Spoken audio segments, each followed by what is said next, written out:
ऐसे शिक्षक सड़क पे सिर्फ इस बात को लेकर उतरे हैं जब किसी का बुरा समय चलता है। क्या पाठशाला में ऐसा क्या पढ़ा दिया गया बच्चों को जिसकी वजह से आपने उन पे मुकदमा करा दिया? पीडीए पाठशाला ना चल रही होती तो आज आज सवाल होगा छात्र हित का। गांव में आज भी संसाधनों का बहुत अभाव। दिल्ली में चल रहे छात्रों के उस प्रोटेस्ट पर आपका क्या मानना है?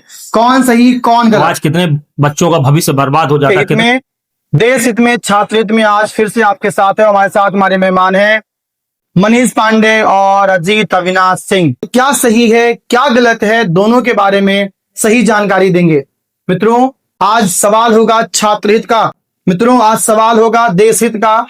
छात्र हित देश हित दोनों ही एक समान एक बराबर है। दोस्तों, जब छात्रों का भविष्य उज्जवल नहीं होगा, छात्र हमारे देश के निर्माता है, छात्र हमारे देश के भविष्य हैं, जब छात्रों का भविष्य खिलवाड़ होगा तो त्राहिमाम होगा। आज का कार्यक्रम का नाम है त्राहिमाम। मनीष जी, बहुत स्वागत है आपका। मनीष जी, आज आपसे सवाल यह है कि दिल्ली में चल रहे छात्रों के उस प्रोटेस्ट पर आपका क्या मानना है? कौन सही कौन गलत? सरकार जो भी कर रही है छात्रों के साथ, उनके भविष्य के साथ खेल रही है। और आज इनके भविष्य के साथ खेलने का मतलब है कि हमारा देश आने वाले समय में बहुत संकट में जाने वाला है, क्योंकि जो युवा होते हैं वही हमारे देश का भविष्य होते हैं। आप भी कभी एक छात्र रहे होंगे जी। एक छात्र की पीड़ा और वेदना क्या होती है जब उसके साथ उसको दिखता है कि उसके हक को चुरा करके किसी और को देने का प्रयास किया जा रहा है, दिया जा रहा है। इस पीड़ा और वेदना को आप कैसे महसूस करते हैं? अब ये जिस पर बीतती है वही जानता है। और मैं आपको बताना चाहूँगा कि मैं भी छात्र रहा, और छात्र कार्यकाल में जब हम लोग फार्म भरते थे तो एक उम्मीद होती थी कि अब वैकेंसी आएगी और हम लोग उस पर फार्म डालेंगे, और हमारी जो तैयारी रहती थी तो आने वाले समय में हम एग्ज़ाम क्वालिफाई करेंगे ताकि हम भी देश के में एक छोटा सा भी भागीदारी बन सकें। मगर अब जब से ये भाजपा सरकार आई है 2014 से, ना केंद्र में कोई वैकेंसी निकल रही है समय पे, ना राज्य में निकल रही है। 2017 से जब से उत्तर प्रदेश सरकार बनी है, योगी सरकार, आप समझिए कि तब से कोई वैकेंसी नहीं निकली है। जो वैकेंसी निकल रही है वो तुरंत लीक हो जा रहा है उसका पेपर। और जो बच्चे एक उम्मीद लगा के रखते हैं, गांव देहात से बेचारे पढ़ने आते हैं यहाँ पे, उनके माँ बाप किस तरह मजबूरी करके उनको पैसा देते हैं, और जब वो वहाँ रेंट भरते हैं, खाना बनाते हैं अपने से, एक उम्मीद रहती है कि जल्दी हमारा वैकेंसी आए, हम भी क्वालिफाई करें, हम भी सक्सेस हों, अपने माँ बाप का नाम रोशन करें। और वो जब उनका धीरे धीरे उम्र बीत जा रही है, 8 साल कम नहीं होते हैं। 8 साल जिसके उम्र में बीता है, ये वो लोग जानते हैं उनकी कि हमारा कैसा हमारा जीवन बर्बाद किया जा रहा है। आज तक 2017 के बाद से 2025 चल रहा है, कोई भी वैकेंसी अभी तक क्लियर नहीं हुई है। जी, आप प्रयागराज से हैं जी। आपका जुड़ाव रहा है शुरू से ही, और अभी भी आप समाजवादी पार्टी से हैं। समाजवादी पार्टी के मुखिया अखिलेश यादव ने पीडीए पाठशाला चलाया। पीडीए पाठशाला में ए फॉर अखिलेश यादव और डी फॉर डिंपल यादव पढ़ाया गया। पीडीए पाठशाला पर आपका क्या मानना है? और आप अगर मैं इनसे भी चाहिए कि जो योगी सरकार 5000 स्कूलों को जो बंद करने का, मर्ज करने का जो एक फरमान आया था, उस फरमान से पीछे हटने का मुख्य कारण आपको क्या लगता है? सबसे बड़ा रीजन हम अखिलेश यादव जी को धन्यवाद देना चाहते हैं, क्योंकि अखिलेश यादव जी की ही देन है कि आज हमारे जो प्राइमरी स्कूल बंद होने जा रहे थे वो आज कोर्ट ने उस पर रोक लगा दी कि वो ना मर्ज होंगे ना बंद किए जाएंगे। ये पीडीए पाठशाला की ही ताकत का असर था कि आज कोर्ट ने को इतना बड़ा फैसला लेना पड़ा। और ये यूपी सरकार की हार है जो उन्होंने पीछे हटी।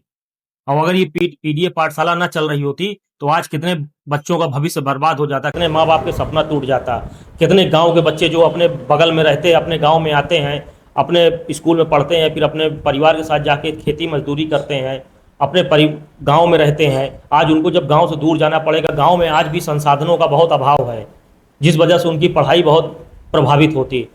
और जब पढ़ाई प्रभावित होती तो एक सपना जो होता है एक बच्चों का, एक माँ बाप का, उन सपनों पे सरकार ने प्रहार किया है।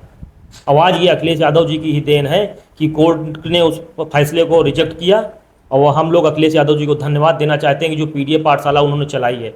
जी, तो आपका ये मानना है जो सरकार जिन कदमों को पीछे खींची है उसकी वजह है माननीय अखिलेश यादव जी, उनका पीडीए पाठशाला, मतलब उन्होंने आज हमारे कार्यकर्ताओं, हमारे नेताओं के ऊपर मुकदमा लिखे जा रहे हैं जो पीडीए सरकार चला रहे हैं। पीडीए पाठशाला चला रहे हैं, हमारे मुकदमा लिखा जा रहा है। आज बड़ा सोचनीय विषय है कि मतलब आज लोकतंत्र की इस कदर हत्या कर दी गई कि मतलब आप अपनी बातों को नहीं रख सकते, आप अपनी पाठशाला नहीं चला सकते।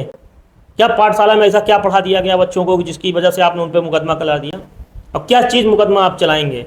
अरे मुकदमा दर्ज हुआ है ना, चलाइए मुकदमा, देखते हैं क्या मुकदमा आप चलाएंगे। मतलब समाजवादी पार्टी के लोगों का जो उनकी नेता हैं, जो उनके लोग हैं, सदस्य हैं, उनका हौसला बुलंद है, कितने भी मुकदमे करा लीजिए, लेकिन पाठशाला छात्रों का, गरीबों का नहीं बंद होगा। अखिलेश जी ने हमेशा कहा है कि हम लाल टोपी, हमारा रक्त लाल है। तो हम लोग समाजवादी पार्टी के लोग हैं, हम लोग कार्यकर्ता, हम लोग मतलब इन तानाशाही सरकारों से डरने वाले नहीं हैं कि हम इनसे डर जाएंगे और अपने कदम पीछे खींच लेंगे। जी। जब सरकार जब देश के भविष्य पर उंगली उठाएगी, उनके भविष्य को खतरे में डालेगी, तब तक समाजवादी पार्टी अपने जनता के साथ, अपने समाज के साथ, अपने देश के साथ रहेगी। लेकिन पीडीए तो कहता है पिछड़ा, दलित और अल्पसंख्यक। अगर हम पिछड़े को पीड़ित बोल दें, आप तो ब्राह्मण हैं, आपकी जगह कहाँ उसमें? क्यों नहीं है हमको जगह? हमको अखिलेश यादव जी ने भी टिकट दिया, मैं अभी चुनाव लड़ा था। अगर मैं ब्राह्मण की पीडीए जो उन्होंने चलाई है, पीडीए का मतलब पीड़ित भी तो हो सकता है। अब आज हमारे दलित समाज के साथ बड़ा अत्याचार भी हो रहा है। आज आप समझिए कि मायावती जी थी, उन्होंने दलितों पर राजनीति हमेशा किया, मगर आज स्थितियां ये है कि कोई भी दलित आज भी शिक्षा से, अभी बहुत से दलित शिक्षा से वंचित हैं, जी जी, समाज से वंचित हैं। जी। अगला सवाल हमारे दूसरे पैनल मेंबर से है, अजीत अविनाश सिंह जी से। अजीत जी, बहुत बहुत धन्यवाद जुड़ने के लिए आपका। अजीत जी, आपसे सवाल है, पहला सवाल यही है कि दिल्ली में जो छात्रों के गुरुओं पर जो लाठियां चलाई गई, उनके हाथ तोड़े गए, उनको जेल तक, मतलब उनके ऊपर एफआईआर भी गंभीर धाराओं में दर्ज की गई। आप भी एक छात्र रह चुके हैं, अभी छात्र हैं भी, इवन आप छात्र नेता भी रह चुके हैं, इस पर क्या बोलेंगे आप? सर, पहले तो बहुत बहुत धन्यवाद जनहित इंडिया न्यूज़ संगम का, आपका जो आपने ये मंच दिया, और बहुत बहुत धन्यवाद इन सभी लोगों का जो ये देख रहे हैं या सुन रहे हैं। आते हैं सर मुद्दों पर। ये मामला जो एसएससी का उठा, जिसमें दिल्ली में कार्यरत जितनी भी कोचिंगें रहीं, भारत में कार्यरत जितने भी एसएससी की कोचिंगें रहीं, स्टाफ सिलेक्शन कमीशन की कोचिंगें रहीं, जिनमें कुछ बड़े नाम जैसे Abhinav Sharma sir, Neetu ma'am English की, Rakesh Yadav sir, Gagan Pratap sir, Aditya Ranjan sir, जो महामठाधीश हुए, जिन्होंने बच्चों के लिए अपना जीवन समर्पित कर दिया, ऐसे शिक्षक सड़क पे सिर्फ इस बात को लेकर उतरे हैं कि आप सर बस एग्जाम फेयर करा दीजिए। ऐसे शिक्षक सिर्फ इस बात की मांग करने को गए थे कि सर आप बस ये बात कह दीजिए कि अब के बाद से आप जितने भी पेपर कराएंगे वो पेपर फेयर होंगे, उनमें कोई कमी नहीं होगी, बस इतना सा आप बोल दीजिए। कहानी की शुरुआत सर हुई दिल्ली में, परसों ज्ञापन देने पहुंचे कुछ अध्यापकों के माध्यम से, जिनमें 4 टीचरों को जाना था। संसद का सेशन चल रहा था, संसद के सेशन के बाहर टीचरों ने कहा हम चुपचाप एकदम अशांतिपूर्वक, एकदम शांतिपूर्वक पार्क में बैठेंगे सर, कोई धरना प्रदर्शन नहीं।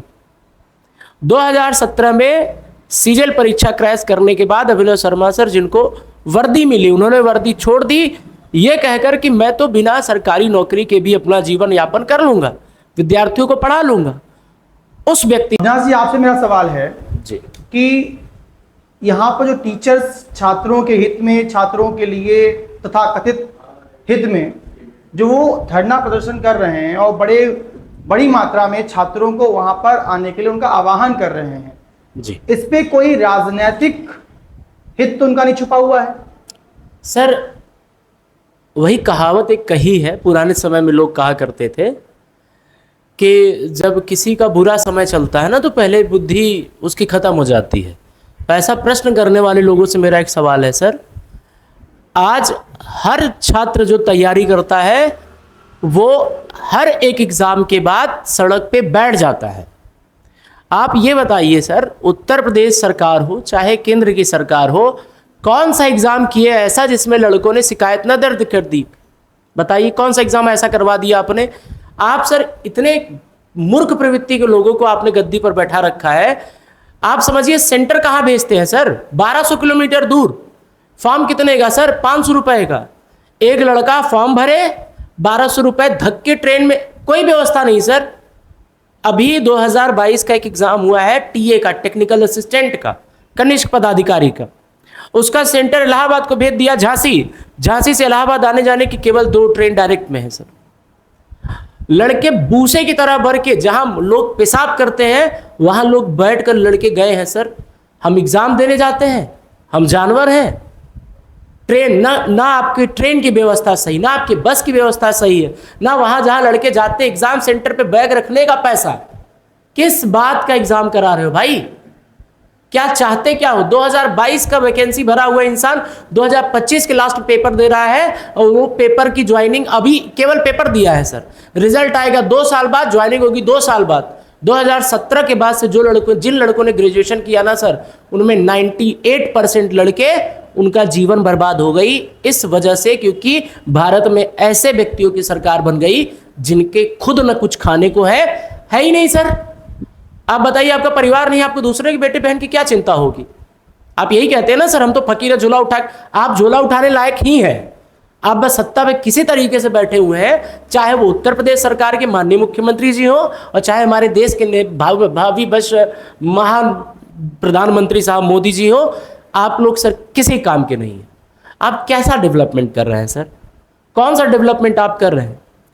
संसद में सेशन होता है, सेशन में हमारे गोरखपुर के प्रिय भावी प्रसिद्ध भारतीय कलाकार श्री रवि किशन जी समोसे के साइज और उसके प्राइस को लेकर डिस्कशन कर रहे हैं। Is this the parliamentary system? Is this the damn democracy?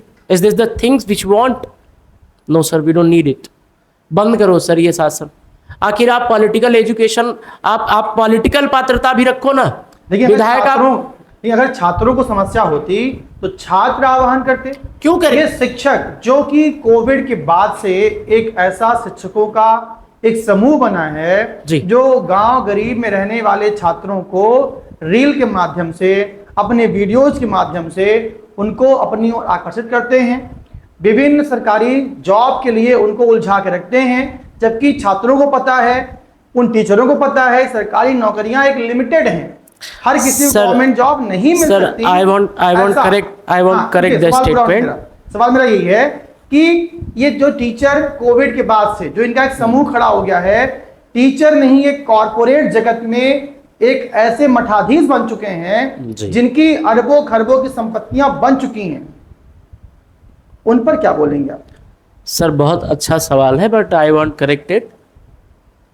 आज भारत में जो व्यक्ति जिनके यहाँ ठेलियाँ चलती हो, जो गांव में इतने एबल नहीं थे जो अपने बच्चों को शहर भेज पाए, आज इन्हीं लुटेरे खटोरे जिनको आप नाम दे रहे हैं, जिनको कॉर्पोरेट नाम दे रहे हैं, इन्हीं लोगों की करस्तानी है, मेहरबानी है कि आज गांव के सब्जी बेचने वाला, रिक्शा चलाने वाले का लड़का भी आईएएस बनता है। महोदय, आप मैं कैड करना चाहूंगा कि रिक्शे वाले का बच्चा और सर एक गरीब का बच्चा, एक चीज मजदूर का और बच्चा, किसान का बच्चा, पहले 2005 के कोचिंग कल्चर नहीं था, तब भी आईएएस आईपीएस किसी रजवाड़े का बेटा ही आईएएस नहीं बनता था। एजुकेशन का सर पर्पज केवल नौकरी नहीं है। टीचर व्यवसायीकरण कर रहे हैं, आप ये शिक्षा को सिर्फ और सिर्फ बेचने का प्रयास कर रहे हैं। आप भी जानते हैं, हम भी जानते हैं, वैकेंसियां लिमिटेड है। तो अगर इतने ईमानदार टीचर ये होते, ये विपक्ष कहना है, सरकार कहना है, इतने ईमानदार टीचर ये होते, तो जितनी सीटें वैकेंसी आई हैं, अगर वैकेंसी 5000 आई है तो आप अगर हिम्मत है तो सिर्फ 5000 बच्चों का एडमिशन लीजिए। आप 5 लाख एडमिशन क्यों ले रहे हैं? आपको पता है कि 5 लाख में मुश्किल से 1000 भी नहीं निकल पाएंगे। सर फिर ये तो आप बच्चों को बेवकूफ क्यों बना रहे हैं? आप टेस्ट लीजिए, स्क्रीनिंग करिए। आपका प्रश्न जो है ये तो वही बात हो गई कि बच्चे पैदा ही ना हो, बच्चे पढ़े ही ना। बच्चे पैदा होंगे तो बच्चे पढ़ेंगे, वैकेंसी वही रहेगी। तो सर पैदा होने पे रोक लगाइए ना, पढ़ने पे रोक कैसे लगा सकते हैं? पढ़ना सर, पढ़ने का अधिकार ज्ञान प्राप्ति का होता है। कोविड के पहले बच्चे पढ़ते नहीं थे सर, कोविड के पहले से चीजें अब बहुत चेंज है सर। नहीं, मैं सवाल यही है कि इस पर कोई क्वेश्चन मार्क नहीं कर रहा है कि कुछ चंद टीचर सिस्टम को बदलने का प्रयास करते हैं, पीछे लगा हुआ है वी वांट टीसीएस। क्यों टीसीएस आपको क्यों चाहिए? सर सबसे बड़ी बात, कुछ डेटा मैं आपको बताता हूँ। क्या इनकी सेटिंग टीसीएस से है? मैं आपको इसमें कुछ चीजें मैं आपको बताता हूँ। जैसा कि आप जानते हैं कि पिछले साल नीट वाले केस में हाँ, ये सवाल आया था कि बड़े बड़े कोचिंग जिनकी टर्नओवर 20,000 करोड़ की है। जी। इतने बड़े कोचिंग के मालिक, संस्थाओं के मालिक, जो तो किसी भी संस्था को हिलाने के लिए पर्याप्त है। 50 करोड़ 100 करोड़ दे देंगे, पेपर आ जाएगा। इसके लिए अपने ही कोचिंग संस्थाओं के बच्चों को सेट करवा लेंगे और उसका रील बना बना के और हमारे गांव गरीब के छात्रों को वहां पर खींच के लाएंगे और फिर कहेंगे बेरोजगारी है। जो जिन बच्चों को स्किल होना चाहिए, जिनके पास स्किल का नॉलेज होना चाहिए, आज उन्हीं बच्चों को बाबर हिमायू पढ़ा पढ़ा करके आप अनस्किल बना देते हैं और वही बच्चे 28-30 साल के बाद किसी लायक नहीं बचते। इस पर आप जवाब दीजिए। सर, आपका जो प्रश्न है वो बिल्कुल जायज़ है। आप इनकी जांच करवा लीजिए, इनके पास इतना अवैध पैसा है, टैक्स भी भरते ही होंगे जहाँ तक मुझे लगता है, इससे फ़ायदा गवर्नमेंट को भी होगा। आपकी बात का थोड़ा सा सपोर्ट है सर, बिल्कुल आपकी बातें एकदम करेक्ट है, लेकिन मामला यहाँ क्या है सर वो भी तो समझिए। मामला ये नहीं है कि इनकी हम संपत्तियों की जांच के विषय पे बात करें। फिलहाल का मामला ये है कि आपके आवेदन, आरोप लगा रही है सरकार के आरोपों पर ही मैं बात करूंगा। आप ये समझिए सर, चाहे वो राकेश यादव हो, जो आप मठाधीश में उनका नाम व्यक्तिगत तौर पर लेता हूं क्योंकि मैं जानता भी हूं, उनसे मिला भी हूं, चाहे वो राकेश यादव हो, चाहे वो नीतू मैम हो केडी कैंपस की फाउंडर, चाहे वो अभिनव शर्मा हो मैथ्स द मैजिक के फाउंडर, चाहे वो आपके आदित्य रंजन सर हो, कैरियल विल ऐप के जितने भी टीचर हो जिनको मैं जानता हूं, कोर्स खरीदने जाइए सर, 200 250 रुपए में कोर्स बिकता है। कौन से कोर्स, ऑफलाइन कि ऑनलाइन? Online course. वही तो कह रहा हूं, ऑनलाइन स्टडी से आप बताइए। आप अभी मेरी बात खत्म होने दीजिए। आपने पैसे की बात की, मैं वो बताता हूँ। ऑनलाइन आप 250 बेच रहे हैं तो 250 करोड़ लोगों को बेच रहे हैं ना। बस ये उनके अमीरी का राज है। दूसरी बात, अब आइए दूसरे मैटर पे। हर एक व्यक्ति को यही सरकार कहती है कि आप बिजनेस करिए, आप ठेला लगाइए, समोसा बेचिए, पकौड़ा बेचिए। माननीय मोदी जी के ये शब्द है, मेरे नहीं है। तो बिजनेस में वो अगर इस चीज को ला रहे हैं तो वो उनका व्यक्तिगत मैटर है। अगर आपको उनके संपत्ति की जांच करानी, आप वो करवाइए। आप विकास दिव्य कीर्ति के संपत्ति की जांच करवाइए। 2000 करोड़ की उनकी ये जो बिक रही उस पे उनकी कोचिंग की बात करिए। 8,000 करोड़ या 800 करोड़ में जो पीडब्ल्यू का चल रहा है उसकी बात करिए। ये टैक्स देते हैं, इनका टैक्स गवर्नमेंट को मिलता है, इससे फायदा गवर्नमेंट का। आज यही गवर्नमेंट, सिर्फ मैं घिरा ना जाऊं, मेरे लिए आए ना, विपक्ष का नाम लेकर खुद का पल्ला झाड़ने के चक्कर में पड़ी है गवर्नमेंट। मैं गवर्नमेंट का विरोधी नहीं हूं, लेकिन आज जो बीजेपी की नीतियां हैं सर, आज ये किसी भी एग्जाम में पारदर्शिता नहीं रखते। आज इनके किसी भी एग्जाम में क्वेश्चन पेपर के घोटाले का मैटर ना हो। आज सर कैमरा है, इस वजह से इनकी करतूतें सामने आती हैं। सीजीएल एसएससी का पेपर देने विद्यार्थी गए, सेंटर ऐसी जगह रखा, बाउंसर लगवा के लड़के को मरवाया गया। उन लड़कों को जिन्होंने सिर्फ ये कह दिया कि आपने ये जो हमारे लिए स्कैनिंग की है इसमें हमारी फोटो नहीं आ रही है। सर, आपका ये जो लैपटॉप है इसमें नेटवर्क नहीं आ रहा है। बोल रहे हैं कि जिन लड़कों चेयरमैन सर ऐसी जगह सेंटर भेज दे रहा है। आप समझिए, एडमिट कार्ड पे अंडमान निकोबार सेंटर गया है। दिल्ली का लड़का अंडमान निकोबार जाएगा सेंटर में एग्जाम देने। आप समझिए सर। दूसरी बात कि नकल बचाने का प्रयास नकल कर पाए। अगर आप इतने कायर है तो, और आप खुद कितने कायर है कि आप अपने शहर में उस बच्चे को आप ये नहीं रोक पाएंगे कि वहां नकल ना हो, वहां पेपर ना लीक हो। आप उसको 2000 दूर भेज देंगे, क्या वहां नहीं कराएगा? क्या जिंदा बचेगा ही नहीं तो क्वालिफाई कहां से होगा सर? अब बताइए, जिंदा ट्रेन में ऐसे ठूस के जाते हैं, पैर टूट जाए, हाथ टूट जाए, जहां पेशाब करते हैं वहां लड़के घुस के सर पेपर देने जाते हैं सर। कि मैं अपने जमाने में मैं धक्के खा जाता था, चेयरमैन ऐसा कह रहे हैं। सर, चेयरमैन के जमाने में धक्के खाने लायक वो थे, आज यहाँ है। आज उनके समय की आबादी, उनके समय का सिस्टम, उनके समय का एजुकेशन लेवल वो उतना अच्छा नहीं रहा होगा जितना कंपटीशन आज है। उनके समय में आप एग्जाम दीजिए, 100 क्वेश्चन में से 20 हुए, हाँ सर आइए। कईयों में तो एग्जाम भी नहीं होते थे सर। आज वही चेयरमैन एग्जाम देके दिखाए, चपरासी का भी अगर नौकरी निकाल लें तो बात करूंगा सर। 24 तारीख के शिफ्ट में फर्स्ट में जो पेपर हुआ, 24 तारीख के शिफ्ट में फर्स्ट में जो पेपर हुआ है, 60% सेम सवाल 25 तारीख के सेकंड शिफ्ट के पेपर में पूछ लिया गया। फिर वो कह रहे हैं अरे सर ये तो सरप्राइजिंग हो जाएगा। इस पर क्या कहना चाहेंगे? जो ठेकेदारी व्यवस्था चल रही है सर, कि ठेकेदार वेंडर रोड बनाएगा, ठेकेदार रोड बनाएगा, हमारे पीछे चलाएगा, ठेकेदार पेपर कराएगा। इस ठेकेदारी व्यवस्था पर क्या कहेंगे सर? ठेकेदारी व्यवस्था नहीं कहेंगे। हाँ, देखिए स्पेलिंग लिखिए सर, एडुक्विटी। ये बेसिकली वो वेंडर प्लेटफॉर्म है जो पेपर एसएससी का करा रही है। मेरी बात समझिए, तो ठेकेदार इन्होंने यानी SSC ने करोड़ों फॉर्म भरवाया, हाँ एसएससी ने फॉर्म भरवाया, और इनको दे दिया तुम एग्जाम कराओ, तुम पेपर एग्जाम पे करो, तुम बनाओ। लेकिन कहाँ देखो, सेंटर भेज रहे हो हम नहीं देखने आएंगे। गोबर है, भैंस है, तबेला है, एक सेंटर दो चार सेंटर नहीं सर, 50 ऐसे सेंटर बांट दिए इन्होंने फर्जी में कि लड़के सड़क से उतर के 4 किलोमीटर अंदर गांव में जा रहे हैं। आप बहुत बड़ी पेपर गंभीर देने से बात कह रहे हैं कितनी बड़ी बात है। कि एडुक्विटी को एसएससी ने फॉर्म भरवा के ठेका दे दिया दे दिया तुम सर। एग्जाम कराओ, पेपर बनाओ। इसका मतलब ये है कि एक प्राइवेट संस्था अगर सरकारी चीजों को उनको डेटा मिल कंट्रोल कर चुका रही है, उनको डेटा मिल चुका है, एक्सेस मिल चुका है कि इतने बच्चे, इनका नंबर ये है, अगर ये संस्था 500 लोगों से भी, 500 छात्रों से भी कांटेक्ट कर ले, पैसा खा ले सर, जितना ज्यादा पैसा एसएससी दे रहा है उसका कई गुना पैसा सर इतना यही नहीं। तो वायरल होता है सर। और क्या लीक है सर, आप बताइए इनके कौन सी सरकारी संस्था ने एग्जाम करा दिया सर। अरे यार इनका प्राइवेट संस्था यूपीएससी कराती है आपके स्टेट पीसीएस के एग्जाम, यूपीएससी स्टेट ये पीसीएम करा रहे हैं इतने बड़े ज्ञानी लोग कहां से आते हैं सर। ये आते नहीं, इनको लाया गया ना सर। आ कहां से इनके पास रही इतनी बड़ी सरकार, ये इतनी टैक्स संस्था। हमारे देश की दुर्भाग्यता समझ लीजिए जहां कि बच्चों का भी ऐसे स्टेप चल रहा है। ऐसे लीचड़ प्रवृत्ति के, मानसिकता दूषित दोगली प्रवृत्ति के लोग जब सत्ता पे बैठे हैं तो इस देश का कर्णधार, इस देश का भविष्य। सर 2017 में मैंने ग्रेजुएट किया है, मैं बीएससी एग्रीकल्चर का ग्रेजुएट हूँ। मैंने एमएससी रूरल एंड डेवलपमेंट में 2019 में पास आउट किया। 2017 के बाद से एग्रीकल्चर के इन्होंने केवल 3 एग्ज़ाम करवाए हैं और ये 2025 चल रहा है। सिर्फ 3 एग्ज़ाम, जिनमें से 2 एग्ज़ाम आज तक फाइनल नहीं हो पाए।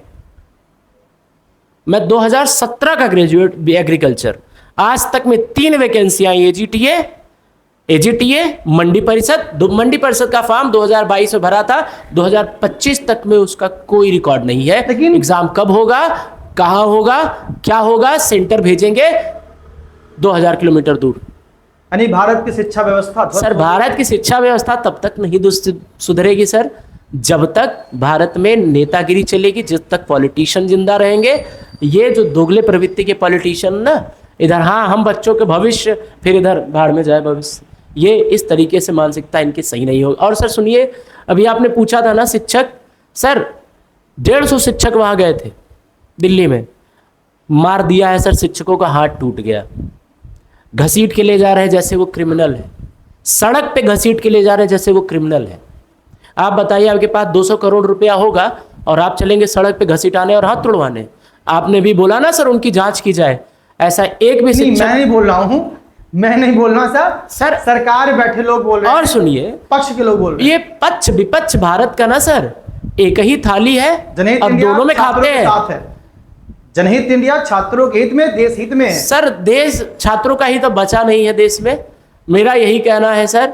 जो माँ बाप अपने बच्चों को ना पढ़ा पाए, राहुल गांधी जो संसद में इनका पक्ष ले रहे हैं, माननीय अखिलेश जी ने इनका पक्ष लिया है, इस पर क्या बोलेंगे सर ये भी राजनीति प्रोपागेंडा। हम कह रहे अखिलेश जी के समय में, अखिलेश जी के व्यक्तिगत अखिलेश जी के समय में जितनी वैकेंसीज आई, जितने क्लियरेंस हुए, ना इस बीजेपी गवर्नमेंट में दिया गया है और न इनके औकात में है कि ये दे। ओपन स्पष्ट बातें बोलता हूं। आप कह रहे हैं अखिलेश जी इतने अच्छे थे, इतना अच्छा व्यवस्था थी, तो आप लोगों ने, यूपी के ही लोगों ने उनको वोट ना दे सर करके 5 किलो राशन क्यों किया? 5 किलो राशन पे बिकने वाले ये लोग, ये जनता, इनसे उम्मीद करेंगे बदलाव की? इनसे ना हो पाएगा सर। मैं आज जनता से एक बात बोलना चाहता हूं, आपके लड़के जिस दिन सड़क पे घसीट के लाठी खाएंगे, आपके लड़कों का जिस दिन सर फटेगा, आपके लड़के जिस दिन बेरोजगारी के माने ठिरिया लगाएंगे, तब आपसे पूछूंगा कि कितना रुपया लेकर के किसी भी पार्टी को वोट दिया। मैं आपसे तब ये सवाल पूछूंगा जब आपके लड़के भी हमारी तरह 2017 के बाद 25 में आकर ये पूछेंगे कि 2019 में मंडी परिषद का फॉर्म डाला था, आज तक उसका एग्जाम क्यों नहीं हुआ। मनीष जिस पर क्या बोलेंगे आप? आपसे सवाल है कि संसद में राहुल गांधी ने आज इन छात्रों के मुद्दों को उठाया। देखिए, पढ़े लिखे लोग ही छात्रों की बात कर सकते हैं। लेकिन एक सवाल, हमारा सवाल पूरा होने दीजिए। आप हमारा सवाल पूरा तभी।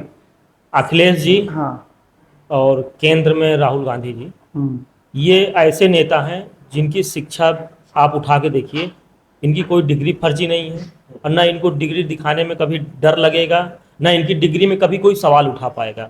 अब भारतीय जनता पार्टी के नेताओं ने जितनी डिग्री दिखाई वो सब फर्जी। उस पर कोई चर्चा करता है डिग्री गायब हो जाती है।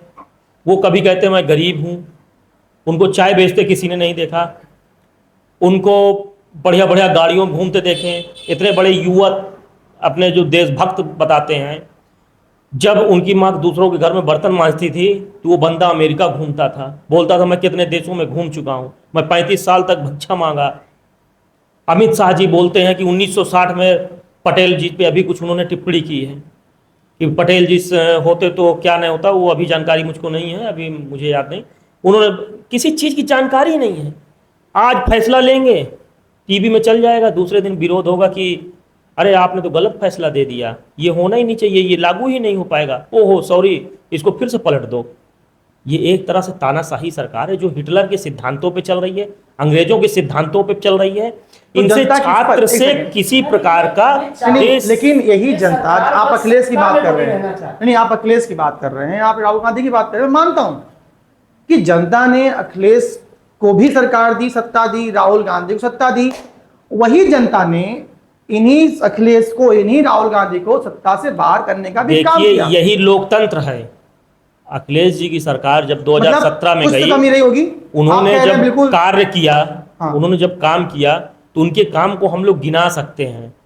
हमारे पार्टी के जो वरिष्ठ नेता हैं वो अपने कामों को बता सकते हैं, लेकिन बीजेपी किसी भी लेवल पे अखिलेश जी की बराबरी नहीं कर सकती, ना उनकी लाइन बराबर काम नहीं कर सकती। कह रहे बहुत एम्स बनवा दिया, नए यूनिवर्सिटी खोल दी, वो बोल रहे हैं। आप मीडिया है, आप उनसे पूछिए ना कहाँ पे बनवाए हो। इनके सारे काम पेपर पे है, मेरी बात समझिए, इनके सारे काम पेपर पे है, इनके सारे काम हवा में है। इन्होंने ये डेवलपमेंट किया, वो डेवलपमेंट किया। यही चाका के आगे शंकरगढ़ में एक पुल बना सर, तमस नदी पर पुल बना, पुल का फीता काटने आए, पुल का फीता काटा गया, दूसरे दिन पुल गिर गया, डैमेज। ये इनका डेवलपमेंट है। दूसरे मुद्दे पर आते हैं। अभी इन्होंने कहा अखिलेश जी ने अच्छा काम किया, कौन सा अच्छा काम? सर अखिलेश जी ने अच्छा काम किया व्यक्तिगत तौर पे बताओ तो वैसे मैं मेरा किसी पॉलिटिकल पार्टी से कोई ज़्यादा वो नहीं रहा, लेकिन मैं ये मानता हूँ सर उत्तर प्रदेश में जो सरकार सपा ने काम किया ना सर, सपा के अखिलेश, वो नहीं, अखिलेश जी, स्पेशली अखिलेश जी के लिए तो भाई शब्द ही नहीं है सर। नहीं, सपा में एक समय ऐसा था, एक समय था। बिल्कुल बिल्कुल, एक बार माननीय मुलायम जी थे, मैं वाजपेयी जी का भी समय था भाजपा में, हाँ, आज मोदी जी का है। सर एक क्वेश्चन मेरा एक क्वेश्चन पूरी जनता से है। देखिए क्या है ना कि आपने कहा अखिलेश जी पढ़े लिखे हैं, शिक्षावान हैं, बाहर पढ़े हैं, समझदार हैं। एक बात बताइए, हाँ। कि जब समाजवादी पार्टी का कोई नेता या किसी पार्टी का कोई नेता से किसी प्रकार की कोई गलती होती है तो पूरी छवि वो पार्टी पे जाती है। अभी मैं समाजवादी पार्टी से हूँ, अगर मैं कोई गलत काम में किया या पकड़ा गया तो उस पर ये होगा कि समाजवादी पार्टी की छवि धूमिल होगी। तो अगर अखिलेश जी ने काम किया है तो वो सपा का ही काम गिना जाएगा। समाजवादी पार्टी हाँ, के सपा का है, लेकिन एक पार्टी से आज मोदी, बीजेपी तो तब भी थी, अभी भी है, लेकिन आज बीजेपी मोदी के देखिए घूम रही है, जो एक्सिस है। सबसे बड़ी बात, आज जो भी कोई काम कहता है, हाँ। जो पार्टी, बीजेपी में कोई नेता सर माननीय प्रधानमंत्री मोदी जी के उससे, माननीय प्रधानमंत्री कौन, बीजेपी माननीय प्रधानमंत्री जी के और सानिध्य से जो वास्तविकता नीतियां थी, जो वास्तविक नेता है आज सर कमरे में अपने बंद है सर वो मोदी जी। नहीं कर पा रहे। सर अच्छाइयाँ मोदी जी अगर ले रहे हैं ना तो बुराइयां और गलतियों का भी क्रेडिट और सेहरा जब मित्रों पर ही बांधा जाएगा। जब मुंबई हमला हुआ, हाँ, कांग्रेस की सरकार केंद्र में थी, सरकार के तो महाराष्ट्र के गृह मंत्री ने अपना इस्तीफा दिया। आज अमित शाह जी क्यों नहीं दे रहे हैं? क्योंकि ये इन्हें सत्ता चाहिए। सत्ता पाने के लिए ये किसी भी हद तक जाने को तैयार हैं। और इनकी ऑपरेशन किया, सिंदूर ऑपरेशन किया आप कह रहे हैं। अरे तो ये 9 तारीख को, 9 जून को ये लोग सिंदूर बांटने वाले थे, क्यों नहीं बांटे? सर मुझे ये सिर्फ भावनात्मक जुड़ते हैं लोगों से और उनकी भावनाओं के साथ खेलने का काम बीजेपी बखूबी जानती है कि कैसे किसी की भावना। और हम भारत के लोग हैं, हम लोग भावनाओं से चलते हैं, हम लोग दिल दिमाग नहीं लगाते। हम लोग जो हम लोगों को अच्छा लगता है हम लोग वो करते हैं। अगर लोकतंत्र था, अखिलेश जी को हटाया गया जबकि उन्होंने इतना काम किया और इन्होंने तो 2017 से कोई काम नहीं किया। ये कितने दिन टिके? ये जनता है, उखाड़ के फेंकेगी इनको। अब आने वाला है 2027, अब पीडीए की सरकार देखिएगा कितने दम से बनेगी, पूर्ण बहुमत से सरकार आएगी पीडीए की। सर एक क्वेश्चन है, इसका जवाब मुझे आपसे भी चाहिए ठीक है, मैं दूंगा। और भारत के जितने भी मीडिया हैं उनसे चाहिए।